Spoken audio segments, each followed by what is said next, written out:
Olá, pessoal, tudo bem? Para quem não me conhece, meu nome é Mila, sou professora da UFO Campus Patos de Minas, do curso de graduação e pós-graduação em Engenharia de Alimentos, o qual faz parte da Faculdade de Engenharia Química. Hoje nós vamos falar de um assunto bem interessante, que é o soro de leite. Esse alimento que, assim, até há pouco tempo ele era tratado como um subproduto, né? As indústrias de alimentos, elas tratavam esse produto para descartar, porque ele não pode ser descartado diretamente nos rios, por ele ter uma DQO, uma DBO muito alta, então fácil o tratamento deste soro e depois descarta no rio, ou simplesmente alimentação animal, né? Até há pouco tempo era esse o destino do soro. Atualmente a gente sabe que esse produto, ele não é simplesmente um subproduto gerado da indústria de laticínios. Ele é um produto com grande potencial, com muitas funcionalidades, com muitas propriedades funcionais e nutricionais, tá? Então, hoje as indústrias aproveitam mais esse produto. Só que ainda tem um longo caminho pela frente, né? A gente precisa aproveitá-lo muito mais. Ainda tem muito desperdício de soro. E aí a aula de hoje vamos falar justamente sobre isso. A gente vai falar um pouquinho da legislação e vamos falar de algumas formas de aproveitamento deste produto tão importante, que de subproduto não tem nada, né? É um produto extremamente importante aí. Então vou começar falando aí da legislação. Até há pouco tempo, né, a gente não tinha legislação para esse produto. A legislação ela foi criada este ano, 2020, a partir da Instrução Normativa 94, de 18 de setembro de 2020, do MAPA. Então, essa instrução ela aprova o regulamento técnico que fixa os padrões de identidade e qualidade do soro de leite, né, o soro de leite e do soro de leite ácido, que são os dois tipos que a gente tem, que a gente obtém aí do processamento. Do processamento de quê? Onde a gente obtém esse soro, tá? De acordo com essa instrução normativa, o soro ele é considerado um produto lácteo, né, líquido, extraído da coagulação do leite, utilizado no processo de fabricação de queijos, caseína alimentar ou outros produtos similares. Mas basicamente é o produto obtido do processo de fabricação do queijo, ok? Bom, como a gente viu na nossa última videoaula, o que fica basicamente no queijo? Gordura e proteína. Então, o que vai embora no soro? Vai embora a parte hidrofílica da capa caseína, as proteínas do soro, água e lactose, né? Então, basicamente, o que vai embora são carboidratos e água, ok? Então, aqui tem uma tabela que mostra as principais proteínas que ficam, né, que permanecem ali no soro. Então, principalmente beta-lactoglobulina, de 48% a 58%, tá? Grande parte das proteínas do soro são formadas por beta-lactoglobulina, alfa-lactoalbumina, de 13% a 19%, caseíno macropeptídeo, de 12% a 20%. Lembra do caseíno macropeptídeo, que é aquela parte hidrofílica da capa caseína, quando a gente quebra, quando tem ali a coagulação enzimática, a gente quebra a capa caseína ao meio, a parte hidrofílica vai embora ali junto com o soro. Imunoglobulinas, de 8% a 12%, albumina do soro, de 6% a 7%, lactoferrina, de 1% a 3%, e outras proteínas de 0,5% a 1%, tá? Então, a composição proteica do soro é essa. Além disso, a gente tem lactose, né? E água. Bom, então eu trouxe aqui para vocês um gráfico. Eu sei que eu já mostrei esse gráfico para vocês na videoaula de queijo, mas eu trouxe aqui para a gente relembrar a produção anual de queijo aqui no Brasil. Gira em torno de 780 mil toneladas de queijos por ano, ok? Bom, e quantos litros de soro são gerados na produção de queijos? Vamos fazer uma continha aqui? Ó, para cada litro, deixa eu colocar em amarelo aqui, para cada litro de leite, eu tenho uma geração de 112 gramas de queijo e 918 gramas de soro, ok? Então, para cada litro, eu vou gerar 112 gramas de queijo e 918 gramas de soro. que isso dá, então? Então, para cada quilo de queijo, eu tenho a geração aí de 8,2 litros de soro, certo? Bom, considerando uma produção de queijo anual de 800 mil toneladas, né, que é mais ou menos aquilo ali que a gente tem uma produção de aproximadamente 6,5 bilhões de litros de soro por ano, né? Será que todo esse soro é utilizado? Será que ou muita coisa ainda é desperdiçada? O que falta, né? O que falta para a gente usar todo esse soro, toda essa demanda aí que a gente tem, né? Principalmente tecnologia. Para a gente utilizar o soro, a gente tem que investir em tecnologia. E a gente não usa esses 6,5 bilhões de litros de soro que são gerados hoje no Brasil, né? Infelizmente. Mas a tendência é essa, a tendência é que a indústria ela vai perceber a importância desse alimento e utilizar esse alimento para gerar outros alimentos, tá?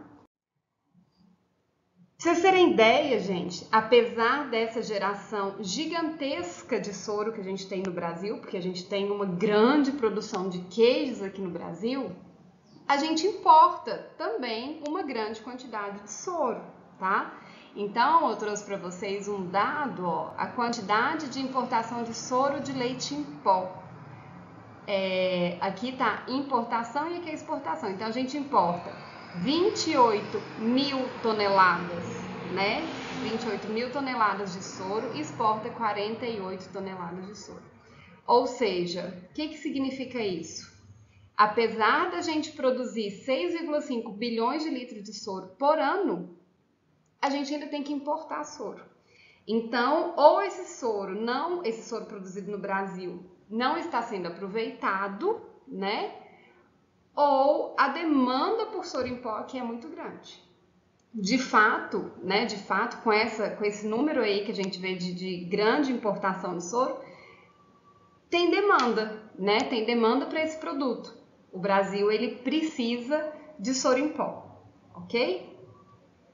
Esse outro gráfico aí é um gráfico mais atual, né? Ó, tem dado aqui de 2019, que está no site da Embrapa, coloquei aqui a fonte, caso vocês queiram entrar. Ele mostra aí um panorama geral de importações de produtos lácteos. Então, a gente consegue ver que em 2019, a gente teve uma importação grande de leite em pó, soro de leite, manteiga e queijo, principalmente, tá?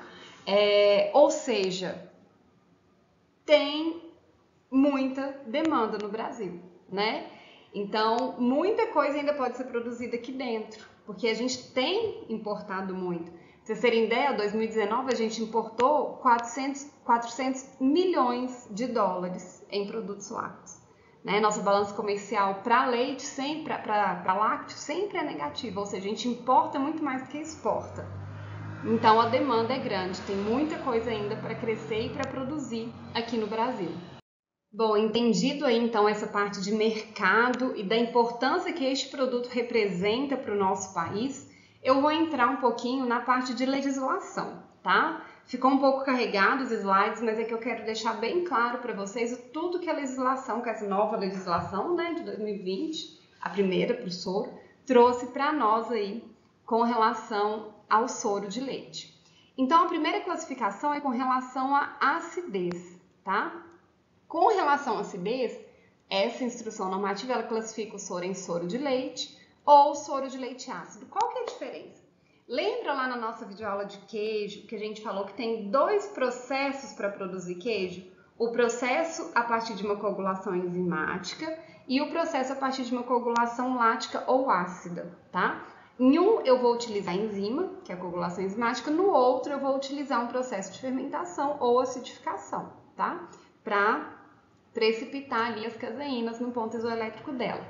E, claro, gente, dependendo do processo de obtenção, né, o processo de produção desse queijo, eu vou obter dois tipos de soros diferentes.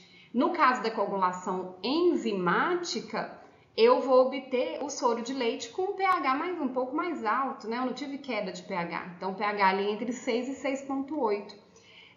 No processo de produção de queijo por coagulação ácida, eu tenho, né, o meu queijo ali, o meu leite, ele sofre um processo de acidificação. então o meu pH vai ser inferior a 6, tá? Então a legislação ele separa esses dois tipos de soro, que são obtidos de queijos produzidos por processos diferentes.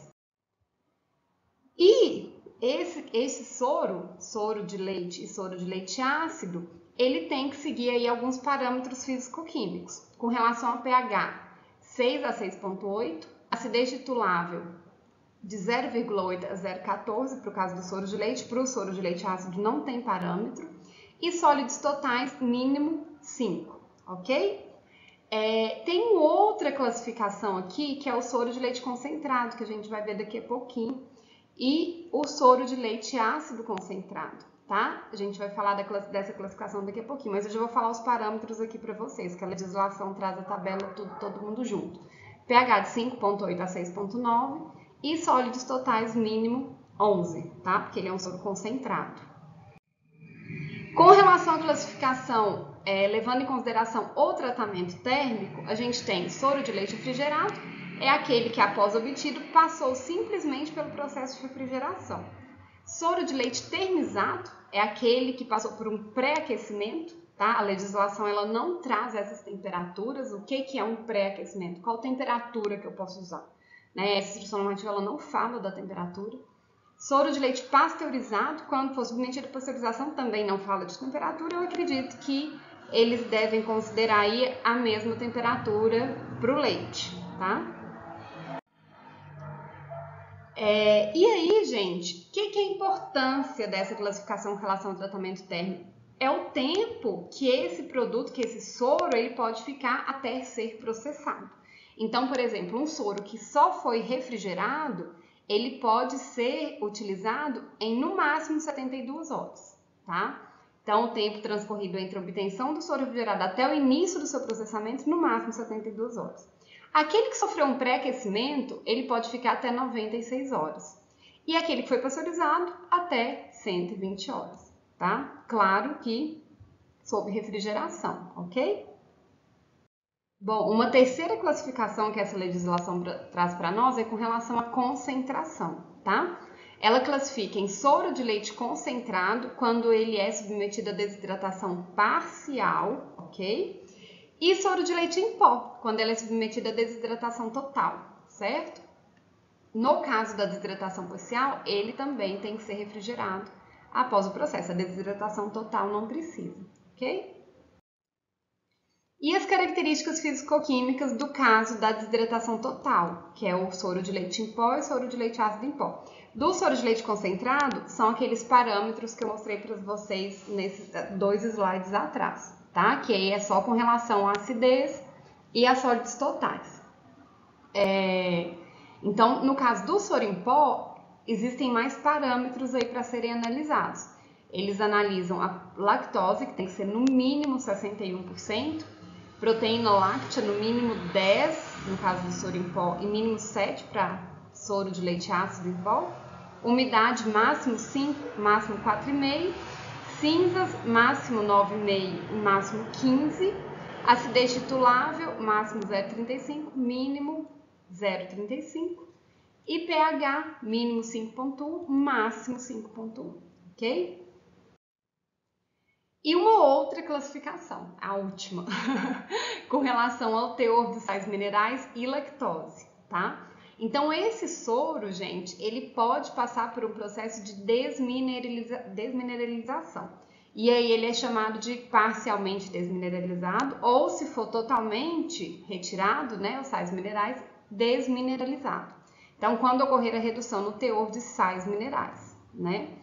E o parcialmente deslactosado, que é quando retira a lactose. Então, quando ocorrer a redução no teor de lactose. Então, tem essa outra classificação com relação a sais minerais e lactose. E os parâmetros que esses dois produtos, né, o desmineralizado e o deslactosado tem que seguir, são essas aqui, com relação a lactose, proteína, umidade, cinzas, acidez e pH, ok?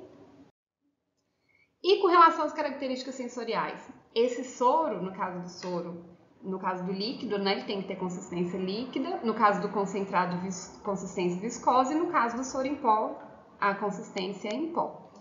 A coloração branca, amarelada ou esverdeada, quando de consistência líquida ou concentrada, e branco a creme quando em pó. Com relação ao odor e sabor característicos, ligeiramente ácido, ligeiramente adocicado ou salgado, né, no caso do soro de leite, e ligeiramente ácido no caso de soro de leite ácido, ok?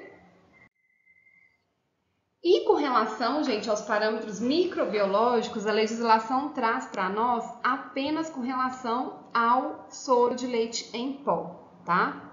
Não menciona aí os parâmetros microbiológicos para os outros tipos de soro.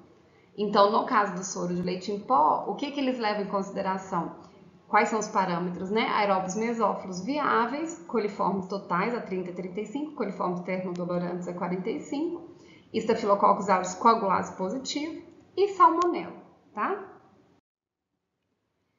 Bom, então, fechando essa parte aí de legislação, tá? A gente entra nas aplicações desse soro. Bom, Mila, ok. Eu produzo queijo, agora eu quero usar esse soro para eu não desperdiçar um produto tão rico, né? Eu quero usar esse soro em algum outro alimento. Então, a primeira opção, uma das mais utilizadas pela indústria de laticínios, é a utilização desse soro em bebida láctea, tá? É um produto extremamente valorizado, muito bem aceito pela população, muito nutritivo. Então, eles utilizam muito, produz o queijo, envia esse soro e faz a bebida láctea. Então, gente, eu trouxe aqui para vocês o regulamento da bebida láctea. O que é bebida láctea? A bebida láctea ela é um produto que tem a presença de soro, mas 51% dela deve ser de base láctea. Então, o que a legislação traz? É um produto lácteo resultante da mistura de leite, pasteurizado in natura, concentrado, né, semidesnatado, desnatado, e soro de leite. Então, é uma mistura de leite e soro de leite, adicionados ou não de outros produtos alimentícios. Pode-se utilizar gordura vegetal, né, fermentos. Então, ela possibilita essa utilização, desde que 51% seja de base láctea. Então, a gente consegue obter um produto com menor custo. Por quê? Porque eu vou ter uma diminuição aí no custo da matéria-prima. Eu posso substituir uma parte do leite por soro, tá? E esse produto, ele tem um preço mais acessível. E como eu falei para vocês, é um produto que tem grande aceitação pelo público consumidor.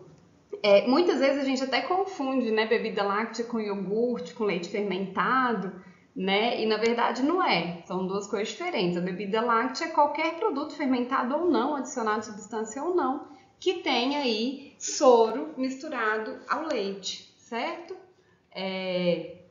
Mas é muito bem aceito, um produto extremamente rico, extremamente nutritivo, que tem crescido muito aí no mercado. Aqui eu trouxe um gráfico, ó, mostrando que gira em torno de mais ou menos 1.200 milhões de litros, né, a produção aí de bebida láctea. Então, ó, de acordo com a legislação, a bebida láctea ela pode ser considerada bebida láctea pasteurizada, esterilizada, UHT ou OAT e tratada termicamente após fermentação. Além disso, ela também é classificada com relação a adições, bebida láctea sem adição, bebida láctea com adições, e com relação à fermentação, bebida láctea fermentada com adição, bebida láctea fermentada sem adição, ok? Bom, outro produto obtido aí a partir do soro, né, utilizando o soro como principal matéria-prima, é a ricota, tá? Então, é um produto que pode ser feito tanto em grande escala quanto em pequena escala, né? É um produto extremamente funcional, rico, baixo teor de gordura. Outra aplicação é a manteiga. A gente tem uma resolução aí, a número 4 de 2000, que ela permite o desnate desse soro para a produção de manteiga. né? Então, ó, eu coloquei até a parte que ela fala aí, ó, autoriza a utilização do creme ou gordura láctea proveniente do desnate do leite ácido e ou do soro obtido da fabricação de queijo na produção da manteiga comum. Então, a manteiga que é obtida, lá na nossa videoaula de manteiga a gente falou disso também, a manteiga que é obtida a partir do desnate do leite, ela é considerada manteiga extra ou manteiga de primeira qualidade, dependendo da parte sensorial. E a manteiga que é produzida a partir do creme proveniente do soro ou do leite ácido, ela é considerada manteiga comum. Então, vocês já devem ter percebido aí na embalagem, né? Tem escrito manteiga comum, que é a utilização de gordura do soro ou do leite ácido. Por que criou-se essa legislação, gente? Porque eles perceberam que o soro estava sendo muito subutilizado, né, aqui no Brasil.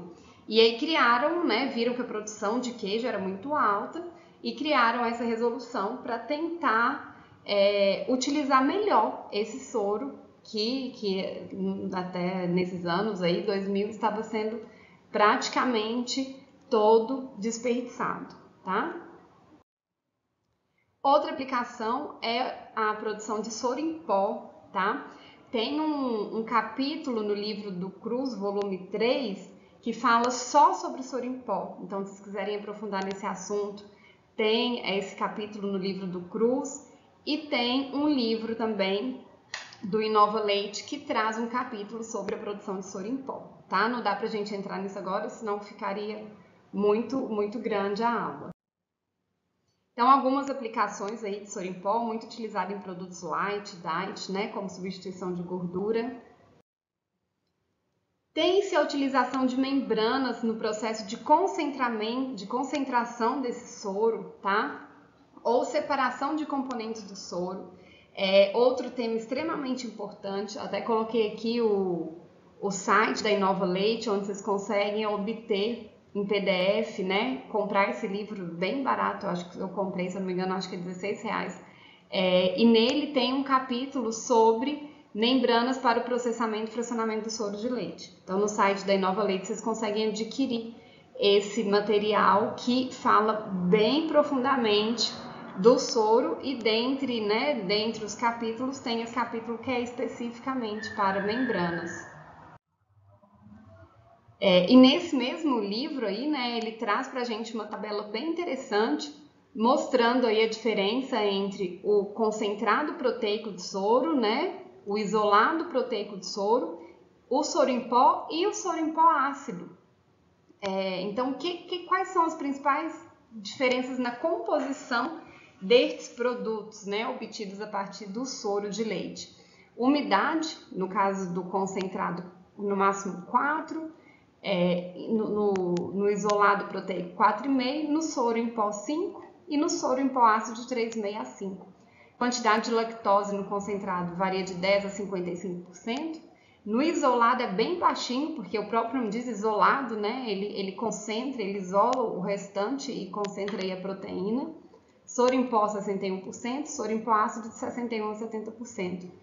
Proteína, no caso do concentrado, varia de 34% a 80%, e no isolado, onde eu tenho uma concentração altíssima de proteína, 92%, soro em pó 9%, soro em pó ácido de 11% a 13,5%. Gordura de 1 a 10%, no isolado bem pouco, né, porque meu foco aqui no isolado é a proteína, no soro em pó 0,8%, soro em pó ácido de 0,5% a 1,5%. Cinzas de 4 a 8%, no isolado 2%, no soro em pó 7%, soro em pó ácido 9,8% a 12,3%, tá? Então, esses são um dos principais produtos e os mais valorizados aí, né, que a gente obtém a partir do soro de leite líquido. Essas foram as referências que eu utilizei para preparar essa aula. Muito obrigada e qualquer dúvida estou à disposição.